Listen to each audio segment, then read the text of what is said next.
Hello friend, मैं स्मृति ऐश्वर्य आप सभी का स्वागत करती हूँ आपके अपने यूट्यूब चैनल स्टडी विद स्मृति में। आइए शुरू करते हैं आज की क्लास। आज की क्लास में मैं आप लोगों को अर्थव्यवस्था विषय से मुख्य परीक्षा के लिए एक प्रश्न का उत्तर कराने वाली हूँ। ये बहुत ज़्यादा इंपॉर्टेंट हो जाता है उन सारे स्टूडेंट के लिए जो जेपीएससी की तैयारियों में लगे हैं। और जो क्वेश्चन आज मैंने लिया है इसे मैंने जेपीएससी के मुख्य परीक्षा के प्रश्न पत्र 5 से लिया है, जिसमें आप लोगों को झारखंड की अर्थव्यवस्था विषय में झारखंड के कुपोषण के बारे में आपको पढ़नी है। तो झारखंड में कुपोषण की क्या स्थिति है इसे पढ़नी है। तो इससे जो क्वेश्चन मैंने बनाया है वो क्वेश्चन है, झारखंड में कुपोषण की समस्या का वर्णन करें तथा इस समस्या के समाधान में खाद्य सुरक्षा की क्या भूमिका है, इसका विश्लेषण करें। तो इसके आंसर को लिखने में मैंने इसके 3 भाग किए हैं। पहला भाग जो है भूमिका का, दूसरा भाग जो है मुख्य भाग और तीसरा भाग निष्कर्ष का है। भूमिका में मैंने कुपोषण के बारे में बताया है, वहीं मैंने आपको मुख्य भाग में थोड़ा झारखंड में क्या स्थिति है कुपोषण की, कुछ आंकड़ों को भी मैंने बताया है, कुछ सर्वे के रिपोर्ट भी मैंने वहाँ दिए हैं। फिर उसके बाद खाद्य सुरक्षा की क्या भूमिका है इस कुपोषण से निपटने के लिए, और खाद्य सुरक्षा के अंतर्गत कौन कौन से कार्यक्रम चलाए जा रहे हैं जिस कारण से कुपोषण से निपटा जा सके, तो इसके बारे में भी मैंने मुख्य भाग में ही शामिल किया है। और फिर लास्ट भाग जो है वो निष्कर्ष का है।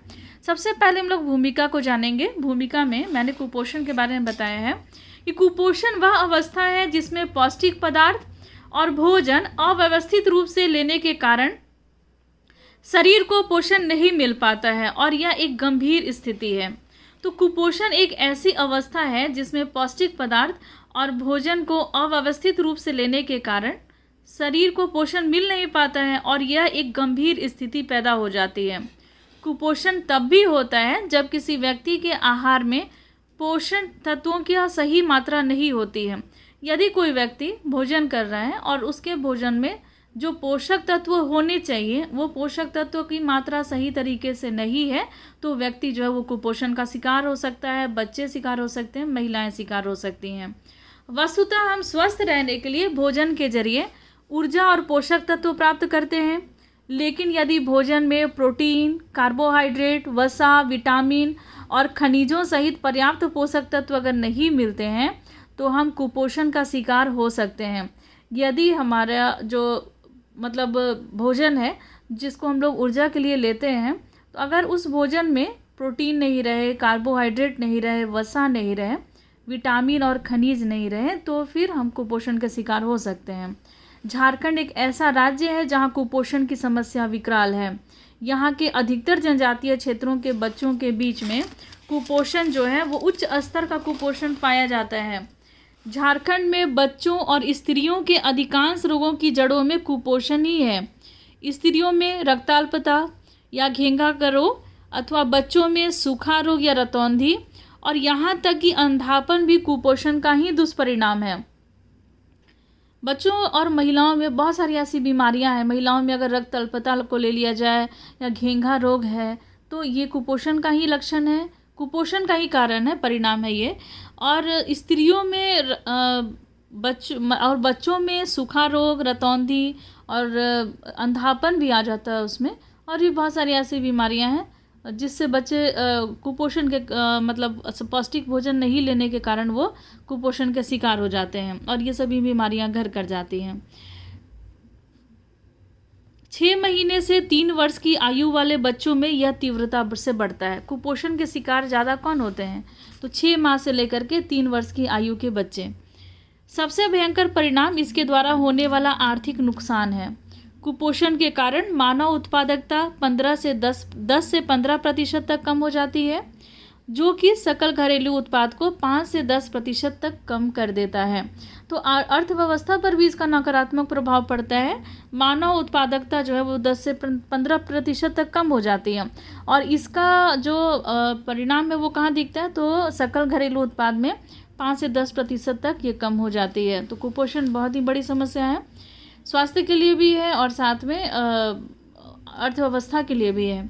झारखंड के कई जिले आज भी कुपोषण के चपेट में हैं।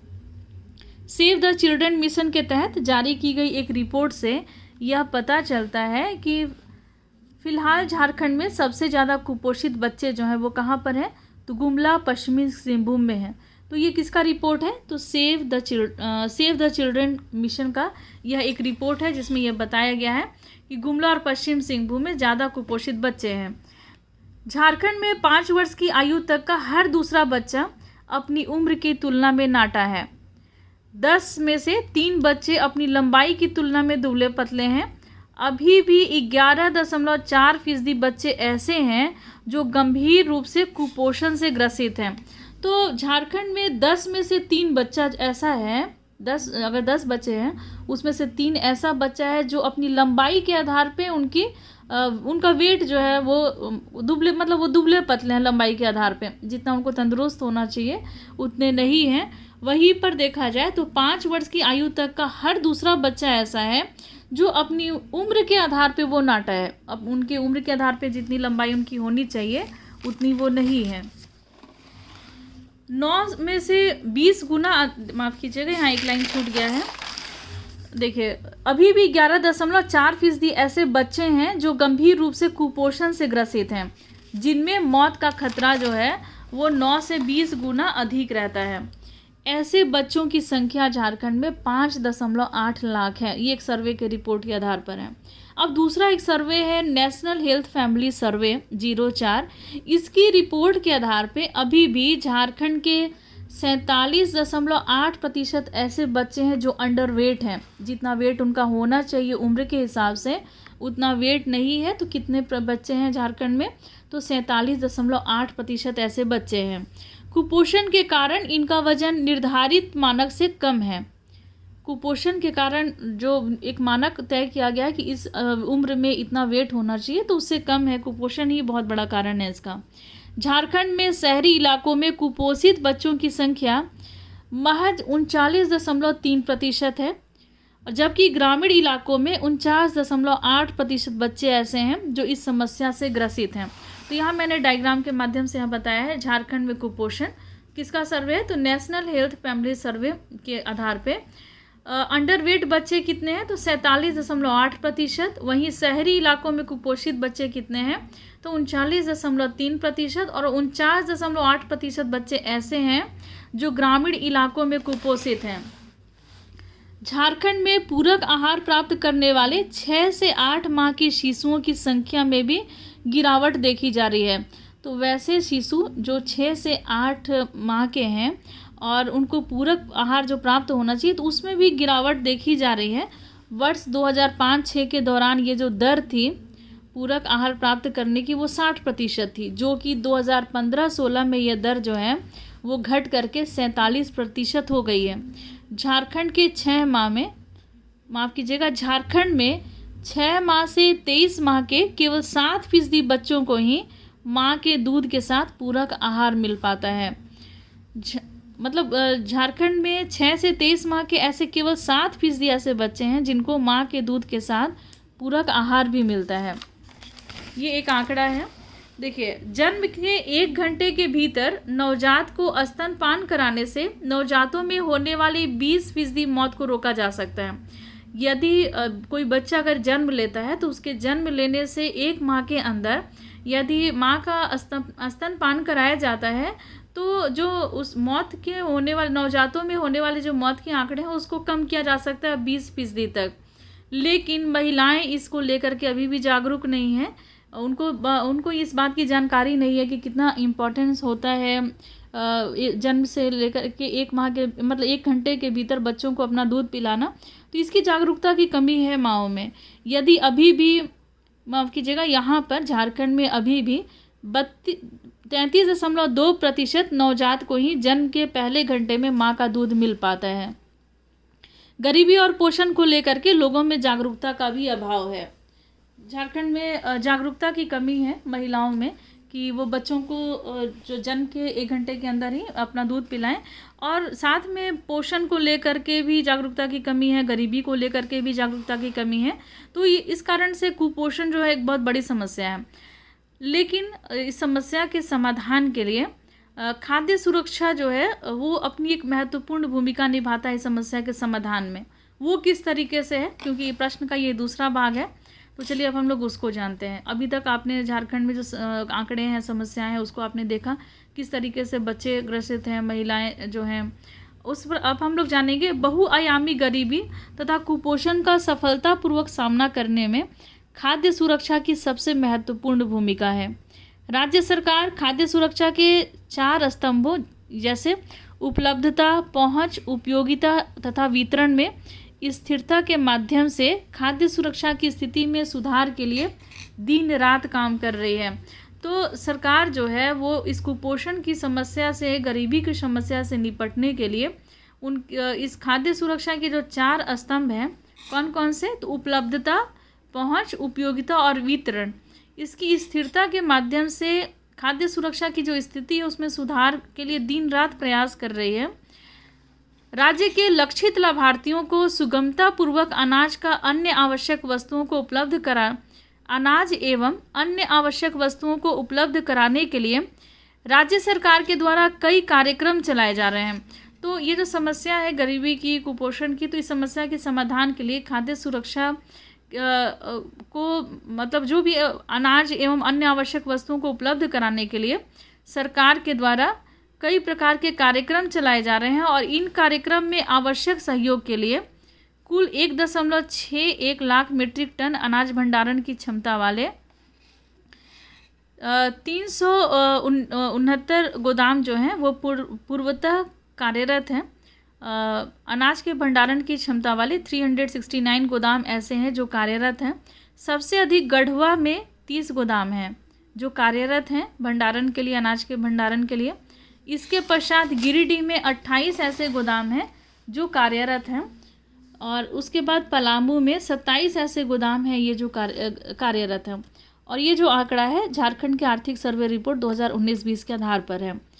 राज्य के द्वारा संचालित विभिन्न कल्याणकारी योजनाओं के लिए 29 नवंबर 2019 तक 23,57,44,436 किलोग्राम चावल, 3,72,54,234 किलोग्राम गेहूँ, 76,290 किलोग्राम नमक, 49,17,046 किलोग्राम चीनी का भंडारण है। कब तक? ये आंकड़ा कब तक का है? तो 29 नवंबर 2019 तक का ये डेटा है। और अनाज की सहज उपलब्धता सुनिश्चित करने के उद्देश्य से राज्य सरकार के द्वारा पीडीएस डीलर हैं, जिनके माध्यम से राज्य के लगभग सभी योग्य लाभार्थियों को आच्छादित किया जा रहा है। तो पीडीएस के माध्यम से ये जो अलग अलग कार्यक्रम चलाए जा रहे हैं, जिस कार्यक्रम के अंतर्गत उनको आच्छादित किया गया है जो कुपोषण के शिकार हैं या जो गरीब लोग हैं, तो उन तक पीडीएस के माध्यम से लाभ को पहुंचाया जा रहा है। और भंडारण भी आपने देखा, जो भंडारण है वो काफ़ी मात्रा में है, किसी भी आपदा से निपटने के लिए वो सही है। और फिर गोदाम भी है बहुत सारे झारखंड में। सबसे ज़्यादा गोदाम कहाँ पर है? तो ये सबसे ज़्यादा गोदाम जो है वो गढ़वा में है। और फिर अन्य जिलों के भी गोदामों के बारे में आपने जाना, जिसमें भंडारण अच्छी तरह से किया जा सकता है और पीडीएफ के माध्यम से वितरण भी जो है वो सुगमतापूर्वक किया जा रहा है खाद्य सुरक्षा के अंतर्गत। अंत्योदय अन्न योजना के तहत कुछ कार्यक्रम भी चलाए गए हैं खाद्य सुरक्षा के लिए। उसमें सबसे महत्वपूर्ण रोल है अंत्योदय अन्न योजना, AAY जो है। इसके तहत गरीबी रेखा से नीचे के परिवारों को और गरीब परिवारों को 35 किलोग्राम गेहूं और धान प्रति माह, गेहूं जो है 2 रुपये प्रति किलोग्राम और धान जो है 3 रुपये प्रति किलोग्राम के हिसाब से प्रदान किया जाता है। तो 35 किलोग्राम गेहूं और धान दिया जाता है, जिसमें कि गेहूं जो है वो 2 रुपया प्रति किलोग्राम दिया जाता है और वहीं पर धान जो है वो 3 रुपये प्रति किलोग्राम के हिसाब से दिया जाता है। और किस योजना के तहत दिया जा रहा है ये? तो अंत्योदय अन्न योजना के तहत ये दिया जा रहा है, जिस कारण से गरीबी को और कुपोषण को दूर किया जा सकता है। असुरक्षित आदिम जनजाति आबादी तथा अनाज की पहुंच को सुगम बनाने के लिए राज्य में डाकिया योजना चलाई जा रही है। झारखंड राज्य में एक योजना चलाई जा रही है, डाकिया योजना। इसका क्या उद्देश्य है? तो असुरक्षित आदिम जनजाति आबादी तक अनाज की पहुंच को सुगम बनाने के लिए जो असुरक्षित आदिम जनजाति हैं, दूर दराज के क्षेत्रों में आते हैं, जिनकी पहुंच तक अनाज जहाँ तक अनाज नहीं, जिनके तक ये सभी योजनाओं का लाभ पहुंच नहीं पाता है, तो उन लाभ को सुनिश्चित करने के लिए या इफ़ेक्टिव करने के लिए क्या किया जाता है, एक योजना चलाई जा रही है, डाकिया योजना, और मुख्यमंत्री दाल भात योजना भी चलाई जा रही है, जिसके अंतर्गत 5 रुपये मात्र में एक समय का खाना खिलाया जाता है। ये सभी कुपोषण और गरीबी की समस्या से निपटने के लिए हैं। 2018-19 में जिला से लेकर के पंचायत स्तर तक भूख से मृत्यु की समस्या के समाधान के उद्देश्य से राज्य खाद्यान्न आकस्मिक निधि का भी गठन किया गया है। इसके तहत योग्य लाभार्थियों को निःशुल्क 10 किलोग्राम चावल जो है उपलब्ध कराया जाता है। राष्ट्रीय खाद्य सुरक्षा अधिनियम की धारा 5 के 1 के बी के अनुसार राज्य सरकार के द्वारा प्रत्येक सरकारी और सरकारी सहायता प्राप्त विद्यालयों में प्रत्येक विद्यालय दिवस पर दोपहर को गर्म खाना खिलाया जाएगा। तो ये कार्यक्रम जो है वो मिड डे मील के अंतर्गत है। तो यहाँ मैंने कुछ योजनाओं के बारे में लिखा है। अंत्योदय अन्न योजना, डाकिया योजना, दाल भात योजना, राज्य खाद्यान्न आकस्मिक निधि और मिड डे मील, जिनका जिक्र मैंने आज की क्लास में किया है। देखिए 6 से 14 साल तक के या कक्षा 1 से 8 तक के प्रत्येक विद्यालय दिवस पर दोपहर को गर्म खाना खिलाया जाएगा। मतलब ये जो स्कीम चलाई जा रही है, इसके द्वारा बच्चों में कुपोषण की जो समस्या है काफ़ी हद तक कम की जा सकी है और लक्ष्य भी इसको निर्धारित किया गया है। प्रधानमंत्री मातृवंदन योजना के तहत पूरक पोषक आहार के अतिरिक्त पोषण भत्ता दिया जाएगा।